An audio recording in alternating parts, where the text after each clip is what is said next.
안녕하세요. 오늘도 사연살롱을 찾아주셔서 감사합니다. 40대 초반 여성이에요. 언젠가 유명 연예인 부부가 TV에 나와서 인꼬부부로 사는 비결을 얘기한 적이 있어요. 결혼을 앞두고 궁합을 보러 갔더니 점쟁이가 두 사람은 서로 상극이라 결혼하면 하루가 멀다 하고 싸우다가 결국 이혼하게 될 거라고 그랬대요. 그 말에 오기가 생겨서 보란듯이 잘 살아야겠다 다짐했다나요. 아무튼 점쟁이 말과는 달리 그 커플은 연예계 대표 인꼬부부로서 결혼한 지 25년이 넘은 지금까지도 스캔들 한 번 없이 사람들의 부러움을 사며 행복하게 잘 살고 있어요. 이런 걸 보면 인생은 사주니 궁합이니 하는 것보다는 각자의 노력 여하에 따라 결정되는 게 아닌가 싶네요. 사실 저도 결혼할 때 남편과 궁합이 안 좋아서 부모님 반대가 심했거든요. 정작 당사자인 우리 부부는 그런 것 따위는 아무 상관없었는데 말이죠. 오히려 궁합보다는 다른 이유로 결혼 생활이 삐끗할 뻔했지만요. 바로 저희 친정 아빠 때문이었어요. 저희 아빠는 처음부터 제 남편을 탐탁치 않아 하셨어요. 거기엔 여러 가지 이유가 있었지만 가장 큰 이유는 남편이 저보다 학벌이 떨어진다는 거였죠. 당시 저는 한국에서 대학을 졸업한 뒤 영국 유학 생활을 마치고 한국에 돌아온 상태였어요. 아빠는 학위만 따면 바로 강단에 서는 줄 알고 있던 터라 제게 한껏 기대하고 있던 때였죠. 강단에 선다는 게 그렇게 간단한 일이 아닌데 말이에요. 이렇게까지 아빠가 제게 기대를 거는 데는 이유가 있어요. 저희 아빠 꿈이 대학 교수였어요.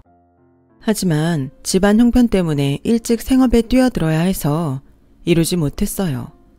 그런 아쉬움 때문이었을까요? 아빠는 제가 한글도 떼기 전부터 대학 교수가 되라는 말씀을 하셨어요. 아빠가 이루지 못한 꿈을 딸인 저를 통해 이루고 싶으셨던 거죠. 네 할아버지만 갑자기 그렇게 돌아가시지만 않았어도 이 아빠도 대학에 들어갔을 거야. 하필 내가 대학 합격 통지서 받는 날 세상을 떠나셔선 대학 문턱도 한번 못 밟아보고 꿈을 놓쳤지 뭐냐. 나야 홀어머니에 주렁주렁 달린 동생들 건사하느라 어쩔 수 없었지만 정이 넌 상황이 다르잖니. 너만 원한다면 언제까지든 뒷바라지 해줄 엄마랑 아빠도 있고 형제도 정미 하나밖에 없으니 부담도 없잖아. 그러니까 넌 딴 데 신경 쓰지 말고 열심히 공부만 하면 돼. 널 교수로 만들 수 있다면 이 아빠가 집을 팔아서라도 뒷바라지 해줄게. 그러니까 아빠만 믿어. 알았지? 아빠는 저를 볼 때마다 마치 주문을 거는 것처럼 말씀하셨어요. 딱히 꿈도 없었던 저는 아빠를 실망시켜드리지 않으려고 죽어라 공부했고 공부하는 만큼 성적도 잘 나온 덕분에 늘 아빠 사랑을 독차지하고 살았어요. 하지만 아빠 사랑이 저한테 쏠리자 상대적으로 여동생은 아빠 사랑에 목마를 수밖에 없었어요. 언젠가 동생이 그러는데 하도 아빠가 저만 편애하니까 혹시 자신이 입양된 아이가 아닐까 생각했었다더군요. 그 얘기를 듣는데 너무 미안하더라고요. 그런 줄도 모르고 저는 그동안 제 공부하기에 바빠서 동생이 받은 상처에 신경도 안 쓰고 살았으니까요. 아빠는 제 동생한텐 공부하란 소리 한번 안 하셨어요.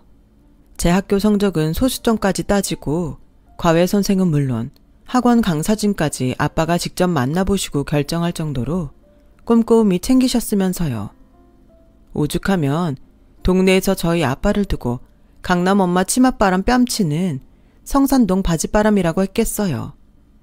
아빠의 이런 열성적인 서포트 덕분에 저는 초중고 내내 1등을 놓치지 않았고 27년 전 아빠가 합격증까지 받아보고 다녀보지도 못했던 그 대학에 합격할 수 있었어요. 제 입학식 날 아빠는 붉어진 눈시울로 캠퍼스 곳곳을 둘러보셨어요. 할아버지가 거에게 빚을 남긴 채 돌아가시지만 않았다면 마땅히 자신의 모교가 됐을 대학을 부록을 한참 넘긴 후에야 찾아왔으니 마음이 어떻겠어요. 그 모습을 보는데 어찌나 마음이 아프던지 저도 울컥하더라고요. 그렇게 아빠가 꿈에 그리던 대학에 입학한 저는 입학 후 처음 맞는 학교 축제에 아빠를 모시고 갔어요.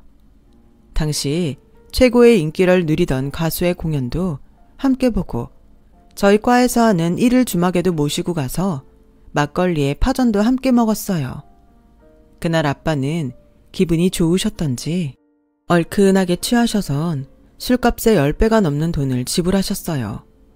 만약 제가 말리지 않았다면 지갑에 든 돈을 다 꺼내주셨을지도 몰라요. 이후에도 아빠는 매년 저희 학교 축제 때마다 찾아오셨어요. 학생들보다 더 들떠선 마치 잃어버린 청춘을 만난 듯 축제를 즐기셨죠. 그 바람에 저는 동기들 사이에서 파파걸로 불리게 되었어요. 4년 내내 아빠랑 학교 축제에 오는 사람은 저뿐이었으니까요. 하지만 제가 해외에서 대학원을 다니는 바람에 더 이상 아빠와 함께 대학 축제에 갈 일은 없었어요. 한국에 돌아온 이후 저는 선배가 아는 영어학원에서 잠깐 아르바이트를 했던 적이 있는데 거기서 남편과 만났어요. 제가 맡았던 주말반엔 직장인이 주로 수강했는데 남편도 그중 하나였죠. 남편은 지각이나 결석 한 번 없이 늘 제일 먼저 강의실에 들어왔어요. 학구파인가 보다 했는데 얘기를 들어보니 꼭 그런 것만은 아니더라고요. 실은 저희 사무실에서 제 학벌이 제일 떨어져요. 다들 명문대 아니면 적어도 인서울 4년제는 졸업했는데 저는 소위 말하는 지잡대거든요. 처음 입사 면접을 보는데 면접관이 제가 나온 대학을 보더니 어디에 있는 대학이냐고 묻더라고요. 그리곤 옆자리 면접관한테 이런 대학 들어봤어? 전문대인가? 이러더라고요. 이력서엔 분명 학사라고 명시돼 있는데도 말이에요. 전에 다니던 회사 사장님 추천으로 형식상 면접만 보면 된다고 해서 갔던 건데 기분이 팍 상하더라고요. 뭐 들어가 보니 그런 분위기가 이해는 되더라고요. 회사에 저 외인 지잡대 출신은 하나도 없거든요. 심지어 카이스트 출신도 있어요. 그러니 어쩌겠어요. 학벌은 안 돼도 죽어라 노력해서 업무 능력은 따라잡아야죠. 솔직히 실무는 걱정이 없는데 제가 영어가 취약이라 이러고 있는 거죠. 얘기를 들어보니 남편은 공고 출신 엔지니어더라고요. 한국에서 일을 할 땐 상관없지만 업무상 해외 파견도 자주 나가야 해서 영어가 필수였죠. 대학에서 합격 통지 전화를 받았을 때 진짜 하늘을 날 듯이 기뻤어요. 사실 제가 공고 출신이라 대학은 꿈도 못 꾸고 살았거든요. 성적도 그저 그랬고 집안 형편이 어려워서 돈을 벌어야 했으니까요. 고3 때 실습 나갔던 회사 사장님이 정규직으로 채용해 주셔서 취업은 남들보다 빨랐어요. 사장님 도움으로 회사에 다니면서 대학도 다닐 수 있었고요. 졸업 후엔 더 좋은 회사에 들어가서 해외 경험도 쌓으라고 지금 다니는 회사로 보내주셨어요. 아빠가 일찍 돌아가셔서 저한테 사장님은 아빠 같은 존재죠. 그런 분이 제게 기대를 하는데 제가 어떻게 대충 할 수 있겠어요. 죽어라 해서 기대에 부응해야죠. 그래서 영어 실력 좀 늘려보려고 기를 쓰고 학원에 나오는 거예요. 사실 저도 영어 공부하기 정말 싫어요. 남편의 솔직한 모습에 왠지 믿음이 가더라고요. 다른 학생들에 비해 실력은 떨어지지만 요령 부리지 않고 죽기 살기로 공부하는 근성도 마음에 들었고요. 그래서 하나라도 더 가르쳐주고 싶었어요. 그러다 보니 밖에서 따로 만나는 일도 종종 있었고 자연스럽게 연인관계로 발전하게 된 거죠. 문과인 저와는 정반대 분야 사람이라 평소 대화 주제도 많이 다르고 사물을 보는 관점도 많이 달랐지만 인연이 되려고 그런 건지 다르다는 게 불편하거나 싫기보다는 신기하고 신선해서 좋더라고요. 계산력이 떨어지는 저와 달리 계산과 공간 인지력도 좋아서 도움도 많이 받을 수 있고요. 하지만 앞에서 말씀드린 것처럼 저희 아빠는 제 남편을 마음에 들어하지 않았어요. 대놓고 싫은 티를 팍팍 내곤 하셨죠. 게다가 여동생이 저와 비슷한 시기에 결혼을 했는데 재부 스펙에 비해 제 남편이 많이 딸려서 비교까지 당하게 되었어요. 사실 재부는 제 맞선 상대였는데 제가 부모님 몰래 남편과 연애를 하던 중이라서 여동생을 대신 내보냈는데 성향이 잘 맞았는지 결혼까지 이어지게 된 거예요. 나중에 이 사실을 알게 된 아빠는 엄청 화를 내셨지만 남주기 아까운 사윗감을 아무튼 당신 딸 중 하나가 잡은 거니 더는 별 말씀 않으셨어요. 물론 그 일로 여동생은 기분이 많이 상했었지만 말이에요. 난 잘난 남자랑 결혼하면 안 돼? 나도 한 번쯤은 언니보다 좋은 거 가져도 되는 거 아니야? 아빠는 왜 매번 좋은 건 다 언니가 누려야 한다고 생각하는데 우리 성수씨 언니가 아니라 나한테 반했고 그래서 나랑 결혼하는 거야. 내가 언니 거 가로챈 게 아니라 그 사람은 처음부터 내 거였다고. 아빠가 언니한테 실망했다면 그건 언니한테 화풀이 하라고. 괜히 축복받아야 할 내 결혼까지 엉망으로 만들지 말란 말이야. 동생은 아빠 앞에서 그동안 쌓였던 울분을 터뜨렸어요. 동생 말이 틀린 게 하나 없었죠. 그래서 아빠도 동생의 결혼에 대해 더는 아무 말씀 안 하셨어요. 제부는 중학생 때 미국으로 유학을 떠난 아이비리그 NBA 출신으로 뉴욕 증권가에서 일하다가 현재는 한국 대기업에 다니고 있었어요. 연봉도 높고 회사 내 직급도 높아서 누구나 탐내는 신랑감이었죠. 거기다 인물도 꽤 좋았고요. 자기관리가 철저해서 운동과 식단도 스스로 관리하는 타입이었어요. 사교적인 데다 은근히 과시욕도 있고 명품에 관심이 많은 편이었죠. 저와는 완전 상극인 사람이었어요. 그날 제가 선자리에 나갔다 하더라도 우리가 연결될 일은 전혀 없었어요.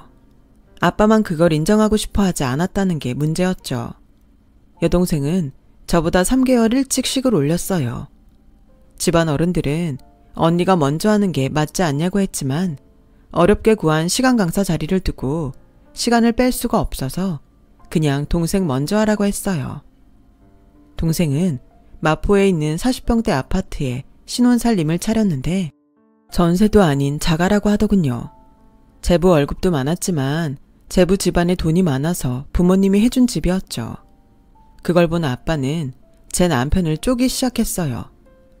동생은 40평대 아파트에서 사는데 언니가 20평대 빌라에서 사는 게 말이 되냐? 게다가 자가도 아니고 전세가 뭐야?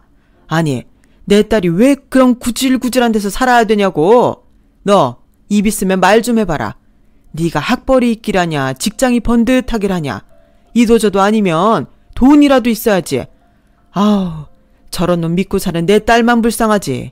그러게, 아빠가 골라주는 남자 만나 평생 떵떵거리고 살 일이지.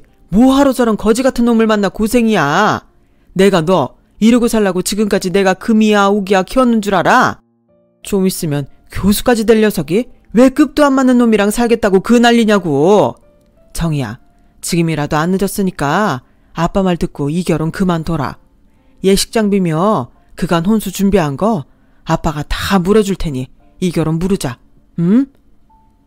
결혼식이 2주도 채 안 남은 상황에도 아빠는 결혼을 무르자고 하셨어요. 어떻게 하면 딸 옆에서 도둑놈 같은 녀석을 떼어낼까 그 궁리만 하는 것 같았죠. 아빠가 그럴수록 저는 남편 보기 민망해서 미치겠더라고요. 시작부터 환영받지 못한 결혼은 이후에도 별반 나아지지 않았어요.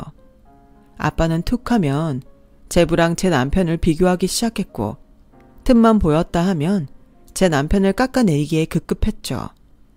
그런데도 남편은 언제나 천연덕스러운 표정으로 아버님, 아버님 하면서 저희 아빠를 따랐어요. 면박을 당하면 웃어 넘기고 욕을 들으면 껄껄껄 웃어 넘겼죠. 그런데 이런 상황이 지속되니까 여동생이랑 제부도 제 남편을 우습게 할지 뭐해요. 의뢰 몸쓰는 일은 제 남편한테 맡기고 지들은 상전처럼 아빠 옆에 앉아 손가락만 까딱까딱 하더라고요.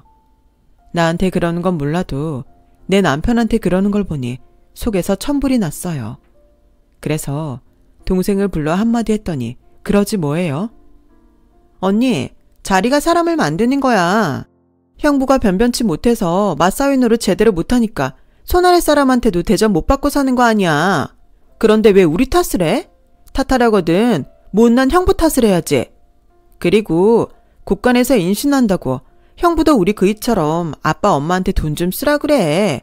그럼 지금보단 예뻐할지 누가 알아? 돈 안 쓰고 날로 먹으려 들면 안 되지. 이 기집애가 이러고 나오는데 어찌나 열이 나든지 생각 같아선 한 대 패주고 싶더라니까요. 이런 내 마음도 모르고 남편은 마치 처갓집 개마냥 굳은 일도 마다하지 않고 아빠 앞에서 꼬리까지 흔들며 충성을 다했어요. 그런다고 변하는 건 하나도 없는데 말이죠. 매번 친정에 갈 때마다 내 속은 타고 남편은 사람 취급도 못 받자 저도 더는 친정에 가기 싫더라고요. 그럴 때마다 남편은 그러더군요. 아버님이 당신 아끼는 마음이 커서 그러시는 걸 우리가 이해 안 하면 누가 이해하겠어. 처가에선 내가 역적 죄 있는 건 당연한 거지. 뭐 하나 가진 거 없는 놈이 당신 같은 사람을 욕심내고 뺏었으니 안 그래? 아버님 생신인데 우리가 안 가면 얼마나 서운하시겠어. 그러니까 어서 준비하고 가자. 시간이 지나면 아버님도 나를 사위로 받아주시겠지. 그때까지는 내가 열심히 노력할게. 그러니까 당신도 마음 풀어. 내 속이 이런데 이 남자 속은 어떨까 생각하니 더는 고집을 못 부리겠더군요. 그래서 차마 안 떨어지는 발걸음을 이끌고 친정으로 향했어요. 도착해보니 동생는 이미 와 있었어요. 이번에도 제부는 100만 원을 호가하는 고급 양주를 사들고 왔더라고요. 우리는 고작 10만 원대 영양제 세트를 사왔을 뿐인데 말이죠. 자리에 앉기도 전에 손이 부끄러워서 차라리 지금이라도 나가서 현금을 좀 빼올까 싶더라고요. 그런데 그 순간 남편이 돈 봉투를 찔러주지 뭐해요. 비상금 좀 털었는데 얼마 안 돼. 이따 선물 드릴 때 이것도 같이 드려. 내가 드리면 안 받으실 테니까 당신이 준비한 걸로 하고. 남편이 건넨 돈 봉투에는 5만 원권 10장이 들어있었어요. 한 달 월급이라고 해봐야 밥값하고 차비 빼면 얼마 남지도 않는데 이 돈을 어떻게 모았나 싶더군요. 주말마다 친구들이랑 공차러 간다고 나가더니 아마도 그때 알바를 뛴 게 아닐까 생각됐어요. 어렵게 모은 돈 장인한테 내밀면서도 정작 자신 돈이란 소리 한번 못하고 내 뒤에 서 있는 남편을 보니 내가 이 남자한테 무슨 짓을 하고 있나 참담하기 그지없더라고요. 그래서 아빠한테 선물은 제가 산 거고 돈 봉투는 남편이 준비했다고 했더니 그 말을 들은 아빠가 돈 봉투를 바닥에 휙 던지지 뭐해요. 누가 네 놈 보고 이런 거 해오라든? 이럴 돈 있으면 내 딸 부려먹을 생각 말고 대학 교수 만드는 데다 써라. 잘난 내 딸 데려다가 언제까지 보따리 강사로 썩힐 셈이야? 아빠, 그게 왜 이 탓이에요? 내가 능력이 그 정도밖에 안 되니까 아직 교수가 못 된 거지. 이의가 못하게 말린 거 아니잖아요. 그런데 무슨 말을 그렇게 해요? 아빠가 자꾸 이러시면 저희 다시는 여기 안 와요. 오늘도 내가 안 온다고 하는 거 이의가 아빠 걱정시키지 말자고 억지로 데려온 거예요. 자기 쓸 용돈도 모자란데도 아빠 드린다고 한 푼 두 푼 모아서 가져온 사람이라고요. 어쩜 이렇게 사람 진심을 몰라줘요? 진짜 정말 이 정도밖에 안 되는 사람이었어요? 복받치는 서름에 저는 결국 주저앉아 엉엉 울고 말았어요. 그러자 남편은 바닥에 흩어진 5만 원 지폐를 가지런히 모아 봉투에 담고는 아빠 앞에 무릎을 꿇었어요. 아버님, 즐거워야 할 생신날 언짢게 해드려서 죄송합니다. 노여움은 그만 푸시고요. 오늘만큼은 저도 사위 노릇 할 수 있게 해주세요. 욕은 내일부터 먹겠습니다. 그리고는 들고 있던 돈 봉투를 머리 위로 들어 아빠한테 드렸어요. 아빠는 울고 있는 제 눈치를 살피시곤 마지못해 돈 봉투를 받아 드셨죠. 소동에도 불구하고 남편 덕분에 분위기는 많이 부드러워졌고 무사히 저녁 식사까지 마칠 수 있었어요. 케이크 앞에서 다 같이 사진을 찍던 중에 아빠가 당신 휴대폰으로도 한 장 찍어달라고 하시는 거예요. 그래서 아빠 휴대폰을 찾으려는데 안 보이지 뭐예요. 남편은 자기가 전화를 걸 테니 소리가 들리는 쪽을 찾아보라고 했어요. 그렇게 남편이 아빠한테 전화를 걸었는데 소파 쿠션 뒤에서 벨소리가 들리더라고요.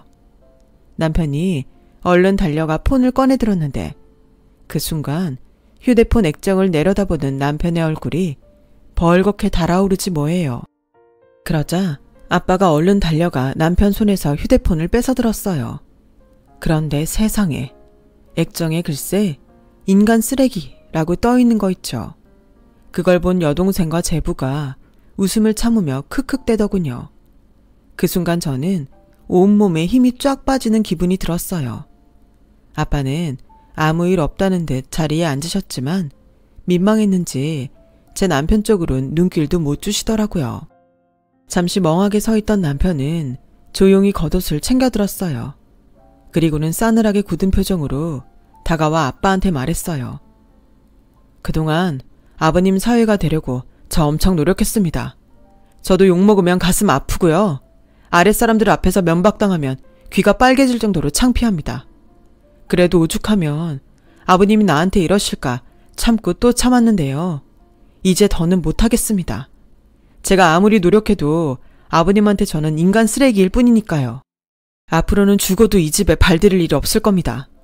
이 사람은 아버님 딸이니 제가 말리진 못하겠지만 앞으로 태어날 아버님 손주는 절대로 볼 수 없을 겁니다. 남편은 주먹을 부르르 떨며 집을 나갔어요. 저도 바로 남편을 뒤따라 달려나갔지만 남편은 이미 가버리고 없었어요. 그래서 저는 다시 집으로 들어가 아빠한테 소리쳤어요. 아빠, 어쩜 그럴 수가 있어? 아무리 그이가 싫어도 그렇지 어떻게 사위를 인간 쓰레기라고 저장할 수 있냐고. 나 오늘처럼 아빠 딸인 게 창피했던 적이 없어. 사람 일 모르는 거야. 지금 아빠 눈에 우리 그이가 하찮게 보일지 모르지만 두고 보라고. 땅을 치고 후회할 날이 있을 테니까. 그때 가서 용서해달란 소리 하지 마. 절대 아빠 용서 안 할 테니까. 그러니까 앞으론 나한테 연락하지 마. 아빠가 죽었다고 해도 난 이 집에 절대 발 안 들일 거니까. 절대 나한테 연락하지 말라고. 그렇게 저는 친정과 연을 끊었어요. 엄마랑 여동생이 하루가 멀다 하고 제게 전화를 했지만 받지 않았어요. 남편은 자식인 저까지 이럴 거 없다며 저까지 친정에 발길을 끊지는 말라고 했지만 그러기 싫더라고요. 내가 선택한 내 남편을 인정하지 않는 부모라면 저도 싫었으니까요. 그렇게 시간은 흘러 친정과 연을 끊고 산 지 10여 년이 흘렀어요. 그 사이 저는 아이를 둘이나 낳았고 남편은 몇 년 전 퇴사를 한 뒤 자신을 아들처럼 아껴주신 전 회사 사장님의 업체를 물려받아 운영하고 있어요. 규모는 작아도 그 분야에선 신기술도 보유하고 있어서 꽤 건실한 데다 전망도 있는 회사로 평가받고 있죠. 저는 시간 강사 생활을 하다가 3년 전부터 초빙 교수로 모교에 강의를 나가고 있어요. 전보다 모든 면에서 안정을 찾아갔죠. 그런데 무소식이 희소식이라더니 오랜만에 10년간 연락을 끊고 지냈던 동생이 전화를 했더라고요. 주말 오전이라 늦잠 자느라 전화를 못 받았더니 문자를 남겼더라고요. 엄마가 새벽녘에 화장실에 갔다가 쓰러지셨는데 너무 늦게 발견한 탓에 병원에서 오늘을 넘기기 힘들 것 같다고 했다는 거예요. 1시간 이상 지나고서야 문자를 본 저는 다리가 후들거려서 제대로 서 있을 수가 없더라고요. 그래서 남편한테 상황을 얘기했더니 저보다 먼저 달려나가 차에 시동부터 걸더군요. 다시는 제 친정 식구들을 보지 않겠다고 하던 사람이 말이죠. 그렇게 저는 남편 덕분에 엄마의 임종을 지킬 수 있었어요. 장례식을 치르는 내내 남편은 빈소를 지키며 상주 노릇을 해주었어요. 게다가 경황 없는 아빠와 우리 자매를 대신해 장례식 전반의 일들을 직접 처리해 주었어요. 그런데 그동안 아빠의 편애를 받으며 사위 대접 톡톡히 받아온 제부가 장모 장례식에 코빼기도 안 보이지 뭐예요. 동생한테 물었더니 업무가 바빠서 그렇다고 하는데 그게 말이 되나요? 결국 제부는 장례식이 끝날 때까지도 나타나지 않았어요. 장제도 나타나지 않았고요. 그런데 알고 보니 이런 제부의 태도가 일 때문이 아니라 바로 저희 아빠 때문이었더라고요. 직장을 나와 독립한 제부가 저희 아빠한테 사업 투자를 부탁했는데 그간 제부의 행동거지를 봐온 아빠가 제부는 사업을 할 능력이 안 된다며 딱 잘라 거절을 했던 모양이에요. 그 말을 곧이곧대로 전할 수 없었던 동생은 아빠가 가족끼리는 돈 거래 안 하는 거라고 하시며 거절했다고 둘러댄 모양이었죠. 그 일로 아빠한테 감정이 상한 제부는 그날 이후 처가의 발길을 뚝 끊었고 명절에도 동생 혼자 친정에 갔던 모양이에요. 아무리 그래도 그렇지 장모 장례식에도 안 오는 게 말이 돼요? 그런데 거기서 끝이 아니었어요. 호기롭게 사업을 시작했으나 예상과 달리 일이 잘 안 풀리자 제 동생한테 화풀이를 해왔던가 봐요. 처음엔 친정에 대한 악담을 늘어놓는 정도였는데 나중엔 손찌검까지 하기 시작했다더군요. 하루는 아빠가 손주들 보러 동생 집에 찾아갔는데 아파트 주차장에서 제부가 동생한테 손찌검을 하고 있던 거예요. 아빠는 달려가서 제부를 혼내자 제부가 오히려 화를 내며 그러더래요. 마트에서 물건을 사도 하자 제품은 AS를 해주는데 장인어른은 이런 하자투성이 딸을 저한테 떠넘기고 미안하지도 않으세요? 얘가 학벌이 변변합니까? 그렇다고 직업이 있기랍니까? 집구석에서 내가 벌어다주는 돈으로 사치나 부리는 게 다인데 이런 걸 내가 데리고 살아야 하냐고요. 그런데도 그깟 사업자금 몇 푼 주는 게 그렇게 아까웠습니까? 저요, 마음 같아선 장인어른한테 위로금이라도 받고 싶은 심정이에요. 기왕 오신 거 이참에 아버님이 싸지른 이 하자품이나 가져가세요. 저요, 이 아무짝에도 쓸모없는 이런 여자 필요 없습니다. 재수가 없으려니까 정말.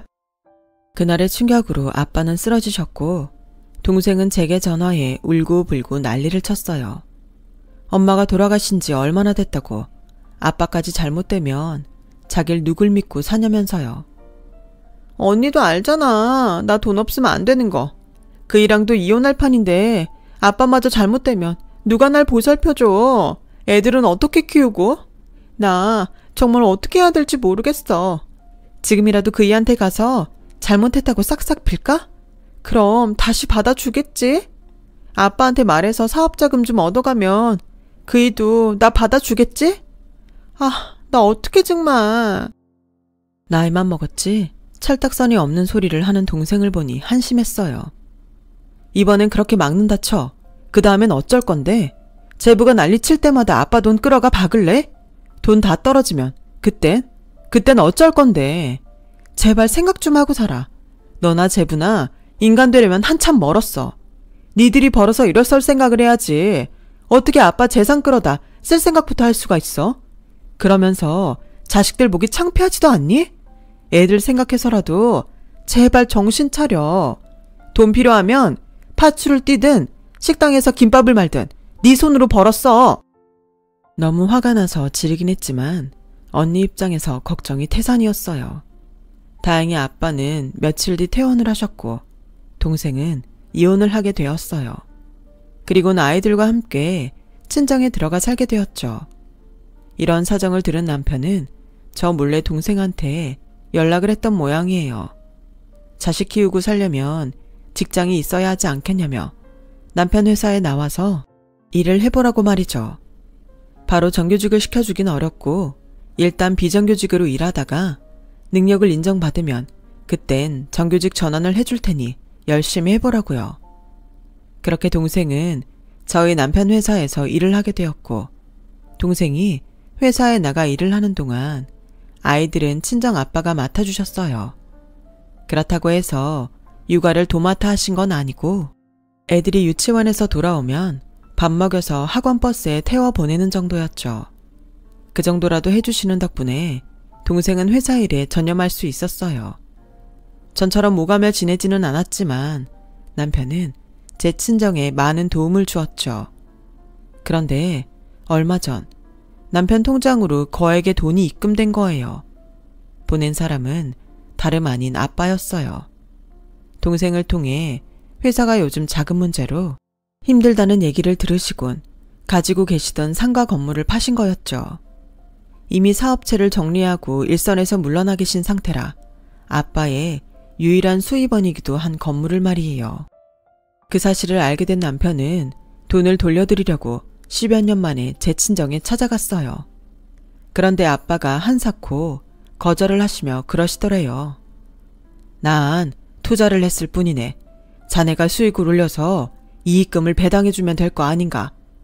사업을 하다 보면 바람도 맞고 때론 태풍도 맞는 법일세. 너무 꼿꼿하게 맞설 생각만 말고 때론 유연하게 피하는 것도 방법이야. 내 돈이라서 싫은 거라면 그냥 투자자 돈이라고 생각하게나. 난 사업가라 승산이 없는 데는 절대 투자 안 하니까 수익 제대로 올려야 할 걸세. 알겠나? 그리고 일전에 내가 자네한테 상처 준 일은 정말 미안하네. 언젠가 정의가 그러더군. 내가 땅을 치고 후회할 날이 있을 거라고 말이야. 그 말이 맞았어. 이제서야 뼈저리게 후회하고 있으니 말이야. 아빠는 제 남편 앞에서 고개를 숙이며 사과를 하셨어요. 남편은 아빠의 투자금으로 차질 없이 신제품을 출시할 수 있었고 다행히 회사는 정상 궤도에 오를 수 있었어요. 남편은 수익금 중 일부를 원금과 이자 명목으로 매달 아빠한테 보내드리고 있고요. 한때 제 남편한테 씻을 수 없는 상처를 준 아빠였지만 지금은 누구보다 든든한 제 남편의 후원자가 되셨어요. 아직은 장인과 사위관계가 예전처럼 돌아가지는 않았지만 적어도 지금보다는 조금 가까워지지 않을까 기대를 해봅니다. 지금까지 제 사연을 들어주셔서 감사합니다. 들어주신 분들 모두 가족과 항상 건강하고 평안하시길 바랍니다. 여러분, 사연 댓글에 응원과 현명한 조언 부탁드려요. 좋아요와 구독은 저에게 큰 힘이 됩니다. 오늘도 좋은 일 가득하세요.